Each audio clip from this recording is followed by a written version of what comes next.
ناظرین، پاکستان مسلم لیگ نون کے بیشتر رہنما بشمول وزیر اعظم پاکستان جو ہیں وہ لندن میں موجود ہیں۔ دورہ تو تھا 2 دن کا، لیکن دورے میں 1 روز کی توسیع دی گئی اور آج تیسرے دن پھر سے بیٹھک لگائی گئی ہے۔ 2 روز میں شاید معاملات طے نہیں پائے، 2 روز میں شاید حکمت عملی ترتیب نہیں دی جا سکی کہ ایک دن پھر سے اس کو طول دینا پڑ گیا اور پھر سے بیٹھک سجا لی گئی ہے۔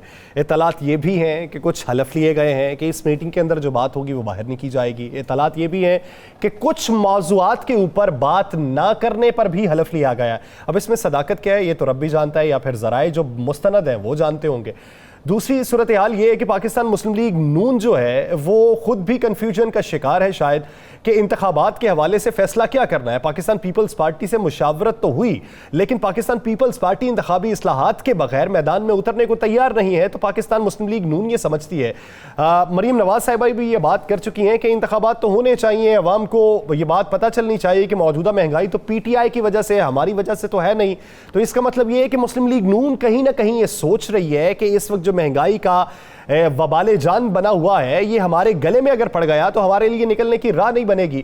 فیصلے کیا ہوئے ہیں اسی پہ بات کرتے ہیں، رانا صاحب کی طرف بڑھتے ہیں۔ رانا صاحب، قبل از وقت انتخابات تو بعد میں بات کرتے ہیں، مسلم لیگ نون نے فیصلہ کیا ہے؟ کچھ باتیں حلف لینے کے حوالے سے، کیا کوئی واقعی حلف لیے گئے؟ جی بالکل ایسا ہی ہوا، اور میں آپ کو ایک بات بتا دوں کہ آپ کو پتہ شاہد خاقان عباسی صاحب کو واپس بلا لیا گیا۔ شاہد خاقان عباسی صاحب نہیں تھے، باقی سب موجود تھے۔ وہ انہیں آج کی کال بھی نہیں دی گئی۔ ہاں جی میں بتا دوں، شاہد خاقان عباسی صاحب جب پہلے مل کے آئے تو شاہد خاقان عباسی صاحب اپنا پیغام اور مریم صاحبہ دونوں کا پیغام دے کے پیغام یہ تھا کہ شاہد خاقان عباسی صاحب نے میاں نواز شریف صاحب کو جا کے یہ کہا کہ میاں صاحب ہم نے سب سے بڑی غلطی کی ہے حکومت لے کے، ساری بدنامی، ساری مہنگائی کا طوفان، سارا کچھ ہمارے حصے میں آ گیا ہے۔ پیپلز پارٹی اور دیگر جماعتیں جو ہیں وہ مزے لوٹ رہی ہیں، ان کو فائدہ ہوا ہے، ہمیں نقصان ہوا ہے، ہمیں حکومت نہیں لینی چاہیے تھی، اور اگر ہم نے حکومت لے لی ہے تو ابھی ہمارے پاس اتنی پاور نہیں ہے کہ ہم کوئی خود سے فیصلہ کر سکیں۔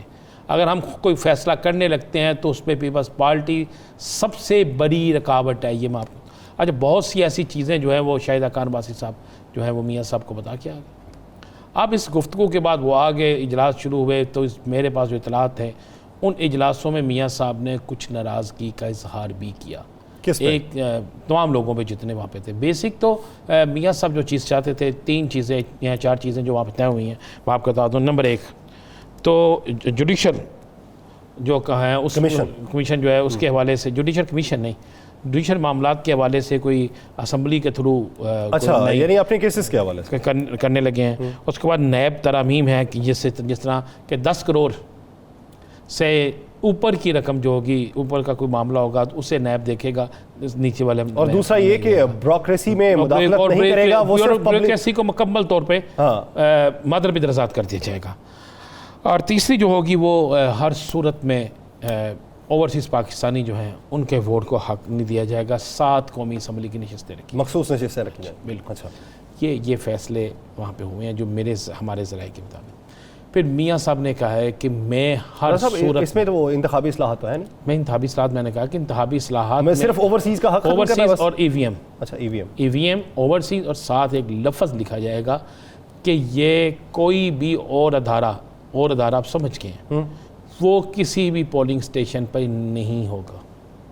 یہ بڑے میاں صاحب کی خواہش پہ یہ بھی ہوگا۔ اچھا اب اس کے بعد آگے آ جائیں آپ، وہاں پر جو باتیں ہوئی کہ ایک یہ بھی وہاں پہ فیصلہ ہو چکا ہے، اب اتحادی اس پہ مانتے ہیں یا نہیں مانتے، اور کچھ کوئی اس پہ مانتا ہے یا نہیں مانتا، کہ جناب پاکستان جا کر سخت ترین اقدامات کیے جائیں گے تحریک انصاف کے رہنماؤں کے خلاف۔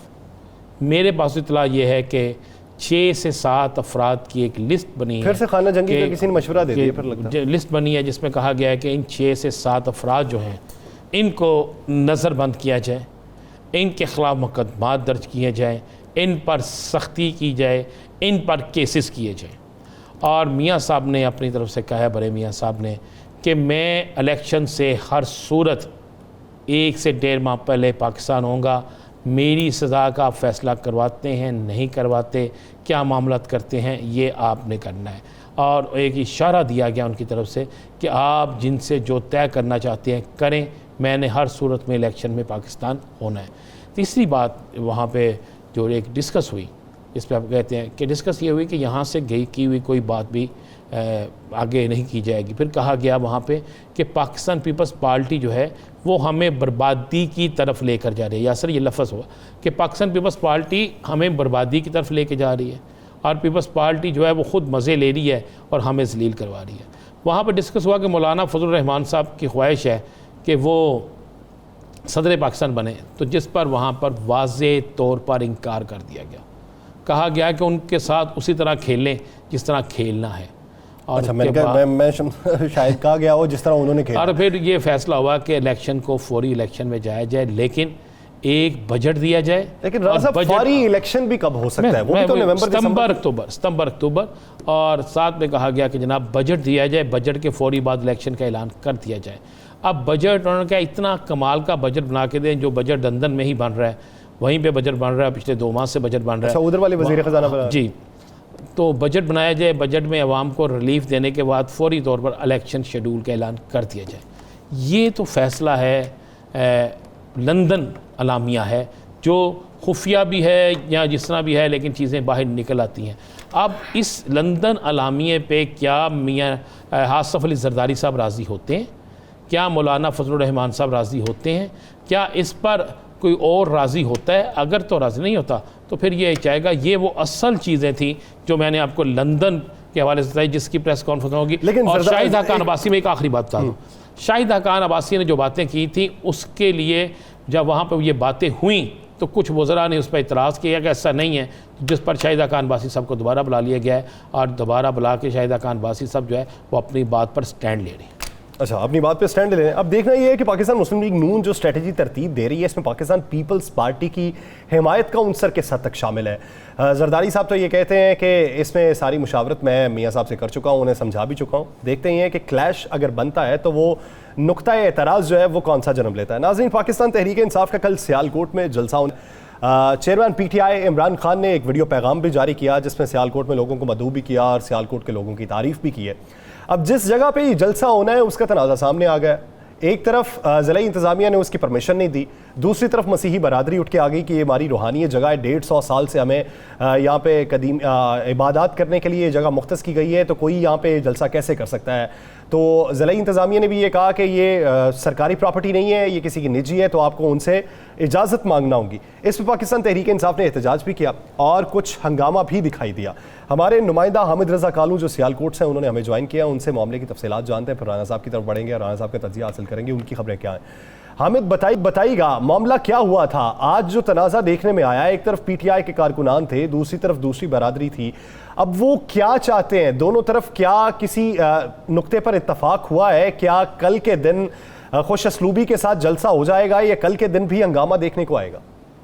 ابھی تک کسی نقطے پہ اتفاق تو نہیں ہوا, تاہم جو مسیحی برادری کی جانب سے جو گیٹ بند کیا گیا تھا جس کی انٹرنس کے ساتھ ایک پنجاب کالونی ہے, تقریباً 800 کے قریب گھر ہیں وہاں پہ جو رہائشی لوگ ہیں, ان کی بھی ساتھ ہی اپنے گھروں کی انٹری بھی بند ہو گئی تھی.